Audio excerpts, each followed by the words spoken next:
Je voudrais savoir si vous êtes prêts à vous battre pour défendre le Congo. Et nous disons que celui qui avance, l'envahisseur qui avance là, il ne vient pas ici pour négocier avec nous. C'est lui-même l'envahisseur là qui a chassé tous les Hutus de leur pays au Rwanda. Il ne vient pas au Congo pour négocier avec nous. Il vient au Congo pour nous chasser. Et si nous ne prenons pas garde, nous allons nous retrouver chassés de notre propre pays, comme les Indiens aux États-Unis, comme les Inuits au Canada. Zali Kamboya. Hey, Zali Kamboya.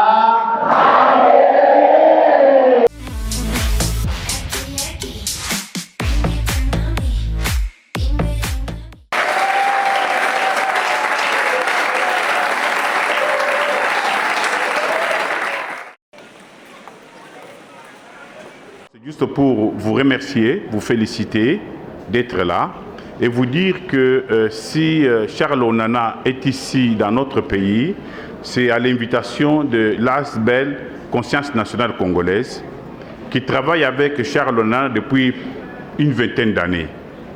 En effet, cette ASBEL, la Conscience nationale congolaise, a été créée par des élites congolaises quand elles se sont rendues compte que notre pays, qui venait d'accéder à l'indépendance en 1960, avait perdu, pas l'indépendance, mais la souveraineté interne à partir de 1997 jusqu'en 2000, quand les armées étrangères rwandaises, ougandaises se sont introduites chez nous et ont assassiné Mzee Laurent Désiré Kabila. Donc dès ce moment-là, le Congo n'est pas un État souverain. Nous avons perdu une partie de notre souveraineté interne. Et pendant 20 ans, le Congo a été géré par des administrateurs qu'on connaît. Et maintenant que Tshisekedi, Félix a été réélu, on s'est dit, voilà une possibilité pour nous, les Congolais, de récupérer notre pays, de faire ce qu'il faut faire pour que notre pays nous revienne en entièreté.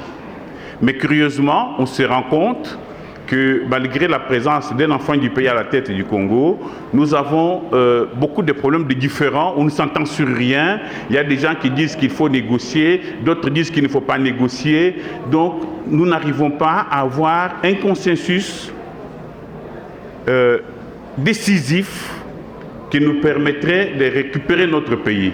Et pendant que nous perdons ce temps dans des conflits inutiles, l'envahisseur, lui, avance. Et nous disons que celui qui avance, l'envahisseur qui avance là, il ne vient pas ici pour négocier avec nous. C'est lui-même l'envahisseur là qui a chassé tous les Hutus de leur pays au Rwanda. Il ne vient pas au Congo pour négocier avec nous.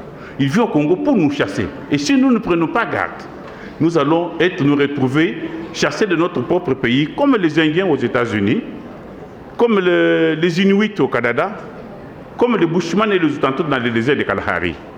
Nous ne serons pas les premiers à être chassés par des étrangers.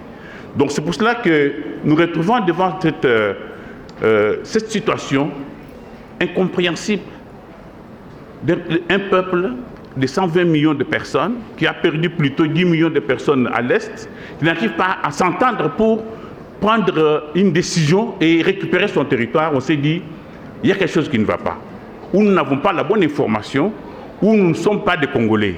C'est ainsi que nous avons demandé à ceux qui font des recherches, c'est-à-dire les panafricanistes, des gens qui s'intéressent au Congo. Même si nous, les Congolais, nous pensons que le Congo n'est pas un grand pays, mais il y a des gens en Afrique ici, des panafricanistes, qui pensent que le Congo c'est un grand pays, que c'est un pilier du développement de l'Afrique. Et ils s'y intéressent depuis Cheikh Anta Diop, depuis Onana ici que nous avons, depuis Théophile Obenga. Donc ces intellectuels pensent sur le Congo et pensent pour les Congolais. Et nous l'avons invité pour qu'il vienne nous dire, vous, Charles Onana, qui avez fait pendant 25 ans des recherches sur l'invasion congolaise, qui avez écrit des livres décisifs sur cette invasion, venez nous expliquer pour que nous puissions, nous les Congolais, nous puissions nous réveiller, nous mettre ensemble pour récupérer notre pays. Voilà le contexte dans lequel nous avons appelé Charles Onana, qui est un panafricaniste convaincu, qui estime que le Congo est un grand pays qui doit être protégé. Voilà le contexte, mesdames et messieurs, qui nous a obligés à recourir à Charles Onana, et je vous remercie. distingués invités, mesdames et messieurs, chers étudiants, toute la communauté scientifique de l'ISP Gombe, le comité de gestion et moi-même sommes très honorés de la présence de M. Charles Onana parmi nous. Ce n'est plus un rêve, c'est une réalité. Nous sommes donc très heureux de le recevoir, de l'entendre parler de la situation dramatique qui se passe à l'est de la République démocratique du Congo, où nous le savons tous que plus de 10 millions d'êtres humains ont été massacrés et continuent de l'être jusqu'aujourd'hui, et où des centaines de milliers de femmes ont été violées et le sont jusqu'aujourd'hui, devant l'indifférence totale de la communauté internationale, une mafia dont on ne révélera jamais le nom et on ne sanctionnera jamais les principaux responsables. Je voudrais donc demander au public de m'autoriser à m'adresser uniquement à notre illustre hôte, grand conférencier du jour, pour les remercier d'avoir accepté l'invitation de l'Institut supérieur pédagogique de la Gombe. Cher M. Charles Onana, que j'ai le plaisir d'avoir à mes côtés, c'est depuis plus de 20 ans que par vos recherches et publications, vous alertez l'opinion internationale sur l'extermination programmée de populations de l'Est de la République démocratique du Congo. Vous expliquez comment la mise à mort de la République démocratique du Congo est organisée en utilisant la terreur et les mensonges dans le but de faire main basse sur les minerais du Congo, les minerais indispensables à l'industrie mondiale de l'armement, à la téléphonie mobile et à la transition énergétique. Par vos nombreuses publications, messieurs, sur la République démocratique du Congo, vous utilisez ainsi une arme pacifique très efficace pour dénoncer l'invasion du Congo, pour dénoncer le gigantesque massacre des êtres humains qui se passe à l'est de notre pays et leurs principaux auteurs. Vous accusez le silence coupable de la mafia internationale. Vous êtes donc, pour tout chercheur et pour vos frères congolais, un grand combattant des droits de l'homme, un humanitaire comme Henri Dunant, fondateur de la Croix-Rouge. Vous êtes un grand bienfaiteur et un grand ami de la République démocratique du Congo. C'est pourquoi je voudrais, pour terminer mon petit mot d'accueil, demander au public présent dans la salle, non pas de se lever, mais de vous féliciter et de vous remercier une fois de plus par des applaudissements chaleureux.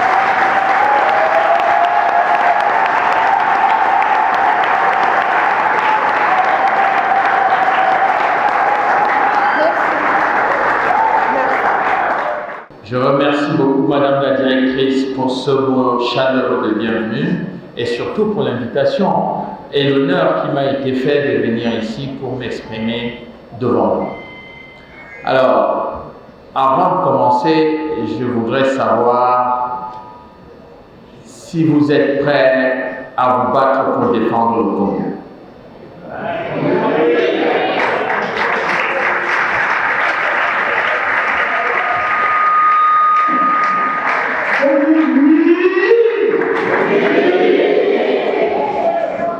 Alors, qu'est-ce qu'on dit pour défendre le Congo? Ezali Kamboya.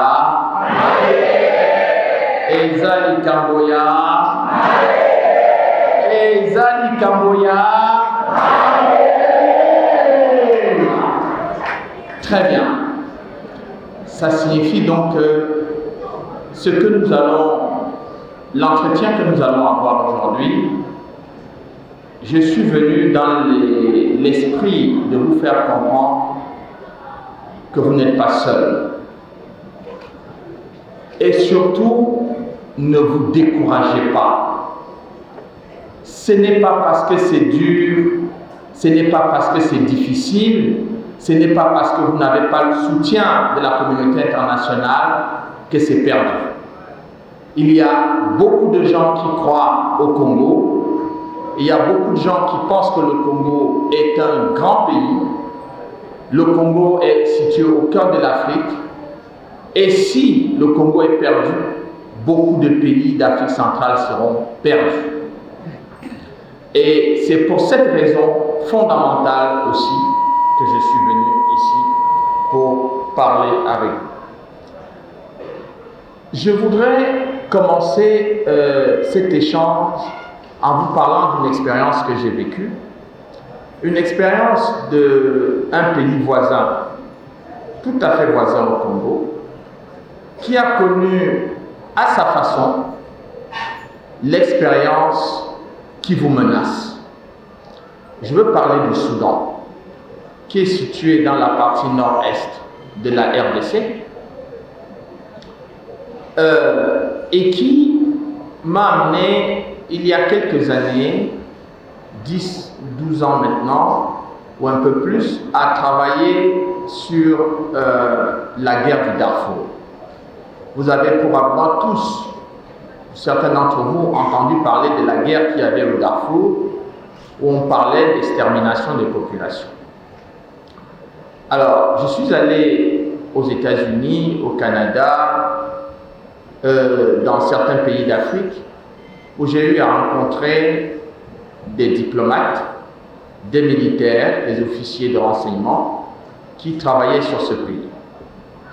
J'ai eu à rassembler beaucoup de documents aux Nations Unies, à Washington, et bien entendu au niveau de la Commission de l'Union européenne.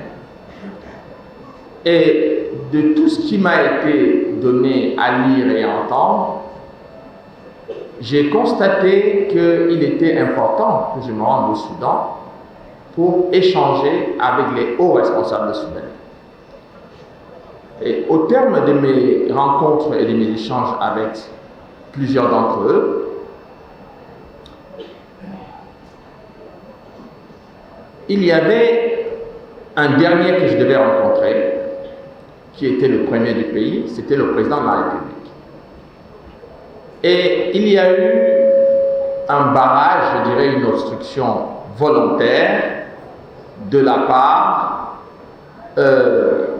des très proches du président, qui étaient informés que j'avais des informations très importantes à échanger avec lui, et ceux qui ne voulaient pas que le président sache la vérité ou prenne des bonnes décisions m'ont empêché de le rencontrer. Donc je suis resté à l'hôtel pendant une semaine, alors que mon voyage avait été préparé et je dirais organisé au Soudan même par l'ambassadeur du Soudan en France et bien entendu par le ministre des Affaires étrangères.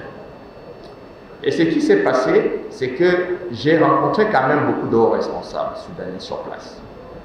Je leur ai dit que vous êtes menacés d'implosion. Votre pays est menacé d'implosion. C'est-à-dire que les États-Unis et les grandes puissances, certaines grandes puissances, la Grande-Bretagne également, veulent que votre pays soit coupé en deux. Et si vous laissez faire, eh bien, ce sera définitivement perdu pour le Soudan et pour les Soudanais. Vous allez vivre un enfer dont vous ne vous en sortirez jamais. Certains hauts responsables soudanais m'ont dit, Monsieur Nana, nous connaissons très bien notre pays. Ce que vous dites ne peut pas vraiment arriver comme vous le dites.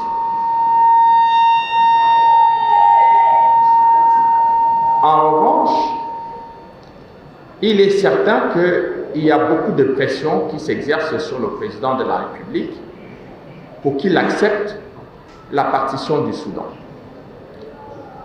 Je leur ai posé une question. Monsieur John Garang, qui a été le chef de la rébellion du Sud-Soudan, a fait la guerre pendant près de 30 ans, n'a jamais accepté ou proposé la partition du Soudan. Il a toujours demandé que le Sud-Soudan ait une large autonomie, mais il n'a jamais été pour que le Soudan soit divisé. Est-ce que vous pensez qu'il était suffisamment stupide et que vous êtes suffisamment intelligent pour accepter que les pressions qu'ils exercent sur le président aillent jusqu'au terme du résultat qui est recherché?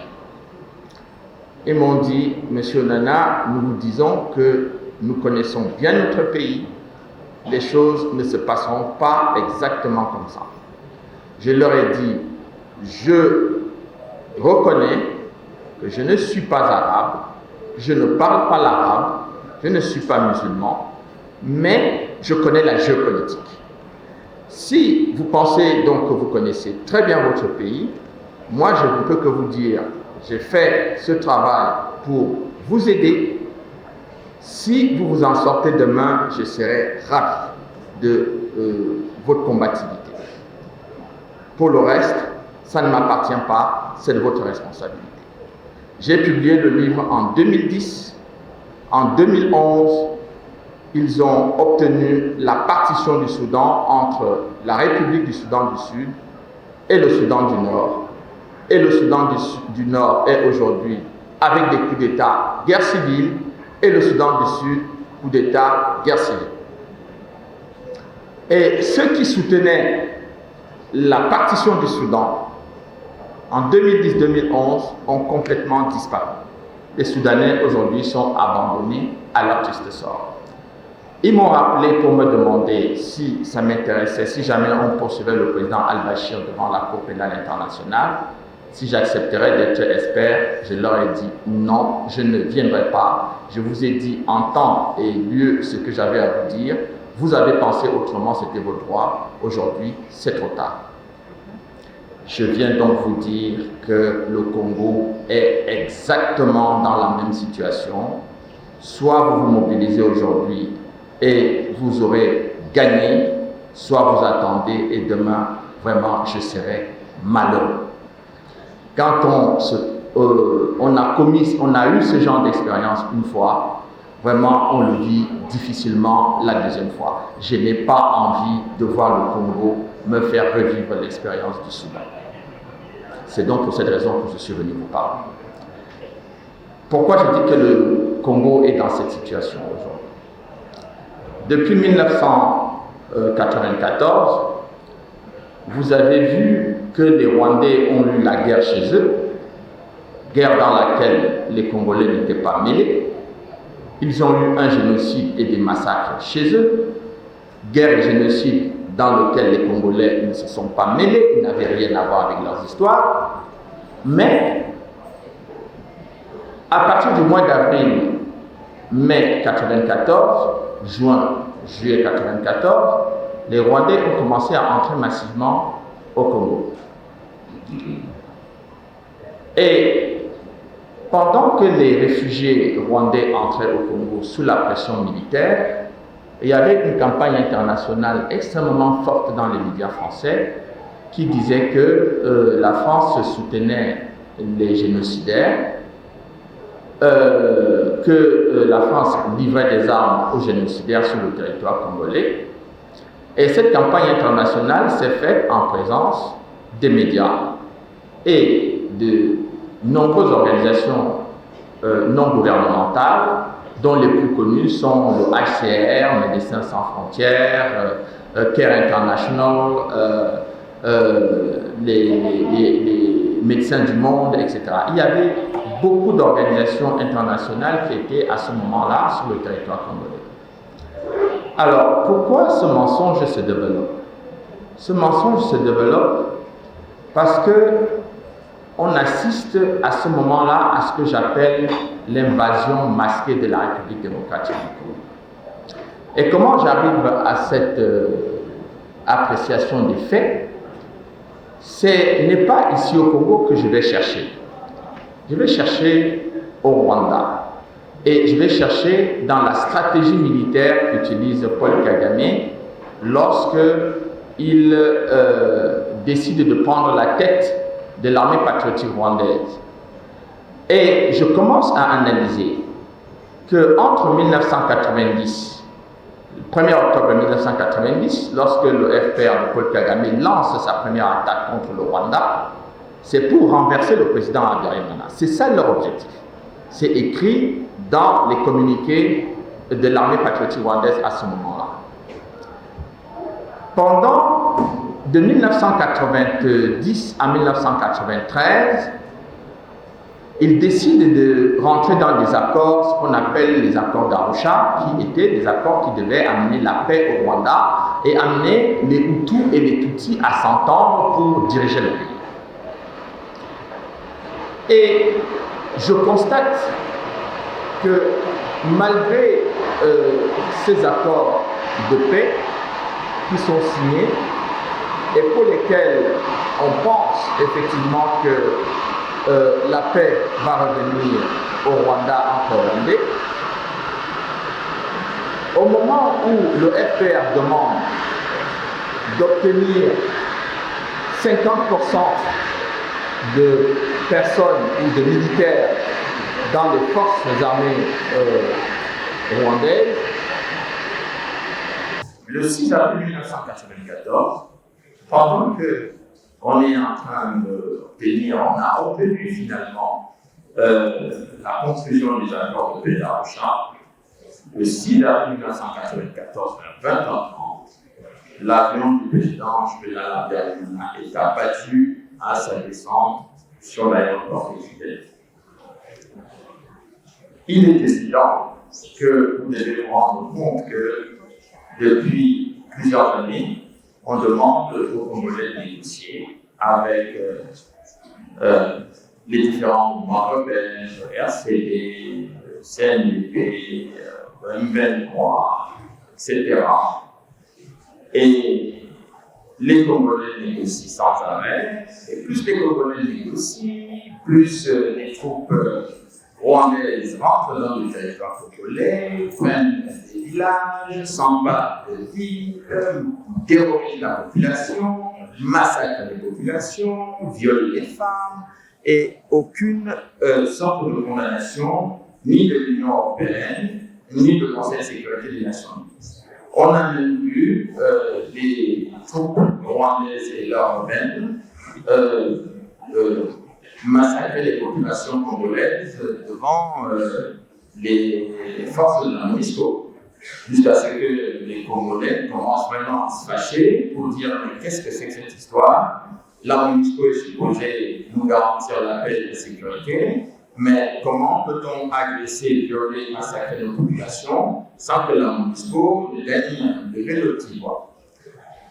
Et donc, lorsque le président Habyarimana est tué, l'armée patriotique rwandaise déclenche immédiatement l'offensive militaire. Et entre-temps, il s'était débrouillé pour être installé au cœur du Sud. Et à l'époque, lorsque j'ai interrogé les officiers de la Mission des Nations Unies, ils m'ont dit que ça faisait partie des négociations de paix. Les négociations de paix ont tout fait pour amener l'armée patriotique rwandaise jusqu'au cœur du Sud. Et en interrogeant les autorités rwandaises qui étaient du côté du gouvernement, je leur ai demandé quelle est cette stratégie qui consiste à vous demander de faire des concessions. Chaque fois que vous faites des concessions, plus vous faites des concessions, plus l'armée de Paul Kagame avance, et plus l'armée de Paul Kagame avance, plus on demande à votre armée de ne pas s'armer, alors qu'en fait vous êtes en guerre. Est-ce que vous pensez effectivement que la stratégie que vous avez choisie était une bonne stratégie? Ils m'ont répondu que, en fait, M. Menard, on croyait que en faisant toutes ces concessions, nous allons avoir la paix. Je suis sûr que beaucoup de personnalités au sein de la classe politique congolaise sont convaincus que plus on va faire des concessions, plus on va laisser les choses dans les discussions, plus le Congo va avoir de paix. Il y en a qui le pensent de bonne foi, d'autres par naïveté, d'autres aussi peut-être parce qu'ils ont peur de dire que le Congo a déjà 10 millions de morts, maintenant ça suffit, il faut qu'on se fasse respecter. Le problème, c'est que une fois que le président a été tué, avec le président du Burundi, la communauté internationale n'a pas fait d'enquête pour expliquer pourquoi deux chefs d'État, mais ça se sont été tués. Ils n'ont pas fait d'effort pour chercher à savoir qui a tué ces deux chefs d'État. C'est ainsi que j'ai commencé à écrire mon tout premier livre sur cette affaire. Évidemment, il m'a valu une plainte de M. Paul Kagame et de l'État rwandais devant la 17e chambre correctionnelle à Paris. J'ai décidé de me défendre et j'ai rassemblé quelques capitaux documents quand même de preuves.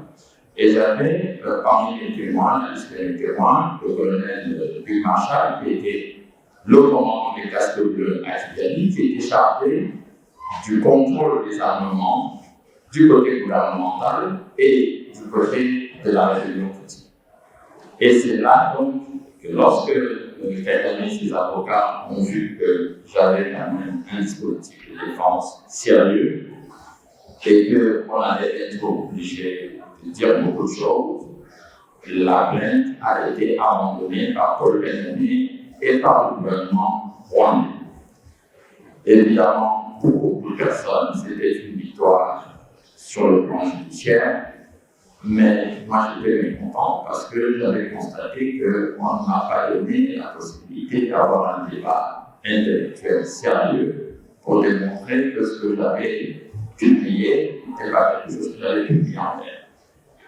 Et lorsque le mois d'avril, Paul Kagame gagne sa bataille militaire contre les Hutus et que les réfugiés sont déjà entassés au Congo, donc le 22 avril, le président Bill Clinton signe un décret dans lequel il dit qu'il faut organiser une mission humanitaire au Rwanda. Comment peut-il organiser une mission humanitaire au Rwanda si c'est le Congo qui a besoin de soutien humanitaire, parce que c'est le Congo qui a reçu tous les réfugiés rwandais et que c'est au Congo qu'il y a des problèmes de sécurité, etc. Le décret est signé et étrangement, les forces spéciales américaines, des éléments de la CIA et plusieurs éléments du Pentagone se rendent à Kigali avec un transport de l'armement très important en Ouganda. Et c'est donc à partir de l'Ouganda qu'on va organiser l'invasion de votre pays. Et ce que je dis là est suffisamment documenté parce que j'ai rassemblé beaucoup d'éléments sur une mission qui s'appelle Opération Sous-Coco, qui était organisée par le Pentagone et les éléments de la CIA, et que lorsqu'ils organisent cette mission, cette opération, on constate que les États-Unis ont refusé de participer à l'opération Turquoise, qui était une décision prise par les Nations Unies, où toutes les forces des États membres du Conseil de sécurité pouvaient prendre part. Alors, pourquoi la décision du Conseil de sécurité qui met en place l'opération Turquoise au mois de juin, les Américains ne participent pas, mais le président Clinton décide au mois de juillet de prendre la décision de mettre en place une mission humanitaire alors que l'opération Turquoise est aussi une mission humanitaire. Alors, je découvre dans les documents du Pentagone et de la CIA que, en fait, l'attaché militaire qui était en poste à Kinshasa, l'ambassade américaine, quitte ses fonctions, est nommé à Kigali. Qu'est-ce qu'il va faire à Kigali? Il va former les militaires de la nouvelle armée, c'est-à-dire l'armée Kagame, pour renforcer son système de sécurité et de défense. Ce qui en soi n'est pas une mauvaise chose. Sauf que,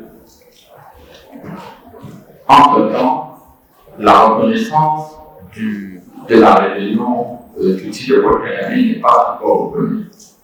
Et dans un rapport confidentiel du Conseil national de sécurité des États-Unis, un officier supérieur américain demande qu'on reconnaisse très vite le NPR comme étant le nouveau gouvernement légal, parce que ça permettra d'assurer la sécurité des troupes américaines qui se rendent au Rwanda. Et donc, l'ancien ministre de la Défense, M. Paul Kagame, le général Habyarimana, me confirme effectivement qu'ils ont reçu à Kigali de très nombreux éléments des forces spéciales et surtout des éléments chargés de renseignement pour essayer de former et de renforcer la défense du Rwanda, et qu'ils ne comprenaient pas pourquoi tous ces gens venaient aussi nombreux, alors que le Rwanda n'était plus menacé. Ils avaient gagné la guerre contre les Hutus, tout était terminé. Et c'est là que je découvre que, en fait, cette opération dite humanitaire est une opération secrète qui prépare à la fois les rebelles nouvellement au pouvoir d'Ali de préparer une attaque extrêmement dure contre la RDC à l'époque au Zaïre. J'ai demandé, donc je constate qu'au mois en 1987, vous avez donc au Congo, au Zaïre à l'époque, ce qu'on a appelé la révolte des Banyamulenge. Et dans cette révolte des Banyamulenge, il est question du droit, que les droits des Banyamulenge ne sont pas respectés, etc. Bon, ce qui en soi est quelque chose à prendre en considération dès lors où les droits des personnes humaines sont violés. Mais les mêmes personnes qui demandent la violation, qui réclament les droits, décident avant même qu'ils n'aient reçu de réponse ou une absence de réponse à leur demande, à leur requête, décident maintenant d'attaquer le Congo et de renverser le maréchal. Et Paul Kagame lui-même vient d'arriver pour dire que, effectivement, les Congolais leur avaient demandé de venir les aider à renverser le président Mobutu. C'est ainsi donc que des réunions vont être organisées à Kigali pour préparer l'attaque contre les alliés, aujourd'hui la RDC. Alors, j'ai demandé à un certain nombre d'experts militaires combien de temps fallait-il pour réussir une opération comme celle qui a permis en 1997 la chute du maréchal Mobutu. Ils m'ont dit 2 ans. 2 ans correspond exactement au temps que Kagame a mis pour préparer cette attaque et la réussir en 1997. Pourquoi je vous raconte cette séquence? Parce qu'elle est très proche de ce qui se passe aujourd'hui. Donc vous avez eu entre 1994 et 1997 la chute du maréchal Mobutu, un ballet diplomatique incessant, interminable sur la question de la justice. Il y a eu des polémiques entre M. Keno Watondo, qui était le Premier ministre, et le maréchal Mobutu. Alors que le HCR, le Haut Commissariat des Nations Unies pour les réfugiés, savait que le Zaïre, le Congo, n'était pas en capacité d'accueillir plus de 2 millions de réfugiés qui étaient sur son territoire, que les Nations Unies n'ont pas apporté suffisamment d'aide pour aider les autorités congolaises à réussir à gérer cette situation, et qu'il a été demandé aux Nations Unies et au Rwanda de récupérer ces populations. Je découvre en consultant les documents de l'Union européenne, des documents confidentiels de l'Union européenne, signés par M. Antonio, que l'objectif de Kagame n'a jamais été d'accepter que les Rwandais rentrent dans mon pays. Donc, on a donc affaire à une mission délibérée qui permet effectivement que les Rwandais restent ici pour qu'on prépare la déstabilisation du Zaïre.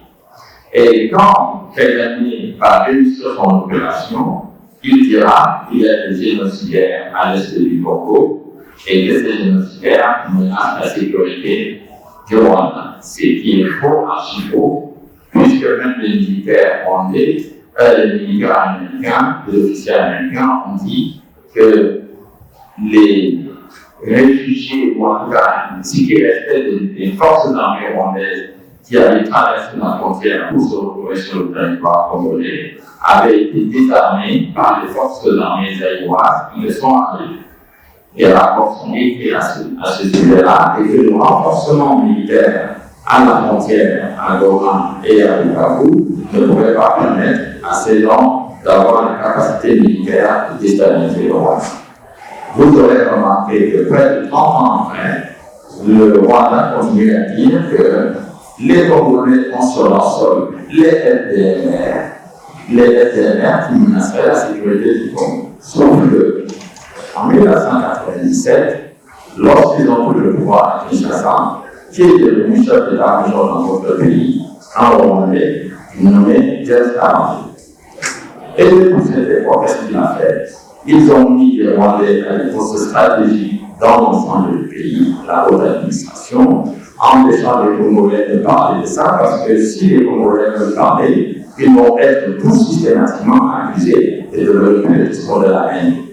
Comment est-ce que les Congolais, dans un pays où il y a plus de 450 ethnies, tous les Congolais de tous ces 450 ethnies, eux, n'ont qu'une haine contre un seul groupe? Ça, c'est quelque chose de totalement irrationnel et c'est quelque chose de totalement illogique et c'est un mensonge effroyable. Mais l'Union européenne a adopté le même discours que Kagame et tout le monde, pour qu'un Congolais n'ose pas dire que nous sommes victimes d'atrocités dans notre pays et qu'on est en train de miner nos institutions, on menace toujours, il y a cette menace de dire on va censurer les Congolais qui développent le discours de la haine. Et cela a tétanisé toute la classe politique congolaise, ça a tétanisé les intellectuels, et aujourd'hui, pendant toutes ces années, on n'a fait que avancer les actions militaires sur le territoire zaïrois. Donc, ce que je peux vous dire, pour que vous compreniez très bien que cette situation n'est pas le fait du hasard, ce n'est pas une situation politique passagère. C'est un plan extrêmement bien organisé, réfléchi, pensé, parce que votre pays aujourd'hui a les plus grosses réserves de coltan à l'est du Congo, c'est-à-dire que tous les téléphones portables, les ordinateurs que vous avez, c'est le coltan qui vient de l'est du Congo qui permet de les fabriquer. Et toutes les grandes entreprises multinationales gagnent des millions et des millions de dollars avec ce produit qui leur permet effectivement de faire cette fabrication. La deuxième chose, c'est que le Congo est aujourd'hui parmi les pays du monde les plus importants qui regorgent du cobalt. Le cobalt était ici un minerai extrêmement important qui sert à fabriquer des batteries qui permettent de développer des voitures électriques en Occident maintenant. Et donc, même si la Chine contrôle aujourd'hui presque 50% du raffinage de ce minerai, le Congo reste aujourd'hui le plus gros producteur de ce minerai. Dernier élément qui vous permet de comprendre sur le coltan, parce que là je vais préciser encore là-dessus, c'est que le coltan que vous découvrez donc aujourd'hui dans la guerre de l'Est, qui sert à la fabrication des téléphones portables, des ordinateurs, il est connu par le département d'État et les ingénieurs américains et le Pentagone depuis la Seconde Guerre mondiale. En 1942, les États-Unis, le Pentagone en particulier, a décidé que le coltan était un produit de la sécurité des États-Unis. Donc vous comprenez donc que lorsque les Américains installent quelques années au pouvoir en 1994, qu'en 1997, Pierre ambassadeur Marshall de Boutou et installe un chef d'état-major à la tête de l'armée congolaise, ils ont déjà un plan très clair et très précis en tête pour s'emparer de notre pays. Et le dernier point qui est un point important, c'est que vous aurez constaté que lorsque l'Irak de Saddam Hussein avait attaqué le Koweït dans les années 90, immédiatement, les Américains et l'ensemble de la communauté internationale s'est mobilisé avec des résolutions pour attaquer et bombarder l'Irak.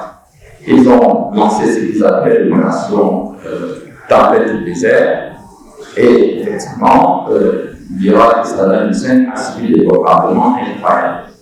Il n'y avait pas 10 millions de morts là-bas, il n'y avait pas 500 000 femmes violées, il y avait tout simplement la violation du droit international par rapport à la souveraineté de Koweït.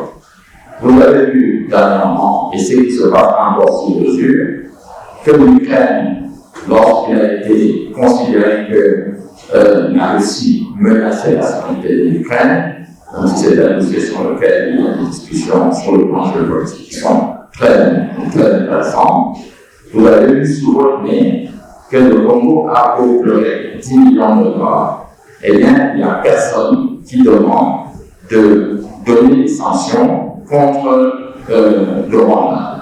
Mais dans le même temps, alors que la Russie est un très grand pays, membre du Conseil de sécurité, les Américains et les Occidentaux savent que l'Ukraine ne peut pas gagner une guerre contre la Russie. Ils ont livré des armes à l'Ukraine. Ils ont décidé des sanctions contre les Russes, y compris les artistes russes et les sportifs russes, qui n'avaient absolument rien à voir avec la politique. On les a sanctionnés, mais le Rwanda, on nous demande de négocier. Donc, c'est une façon, tout simplement, de vous endormir pour que le plan qui est prévu depuis 30 ans, je vous dis depuis 30 ans, eh bien, il va aboutir. Si vous ne voulez pas, si vous considérez que ce qui se passe à l'Est, c'est dans notre pays, c'est dans un pays voisin, eh bien, je ne voudrais pas que vous m'appeliez après pour me dire le Congo est en danger, qu'est-ce qu'on peut faire si ça sera trop tard? C'est pour cette raison que je suis venu pour vous dire, le feu est dans notre maison, c'est très sérieux, il y a des pressions très importantes qui s'exercent actuellement sur les autorités de votre pays pour qu'ils discutent avec les amis et qu'ils cèdent, et que des hommes politiques congolais sont sur cette ligne, y compris ceux qui ne parlent pas publiquement. Je suis assez bien informé sur ces questions-là et je vous dis, c'est vous, la société civile, c'est vous les intellectuels, c'est vous les étudiants qui avez aujourd'hui le destin du Congo en main. Si vous ne voulez pas, ce pays sera perdu et moi je n'ai pas envie de vous voir ici après les sacrifices que le Congo et le Tricalina ont fait pour votre pays. Je vous remercie.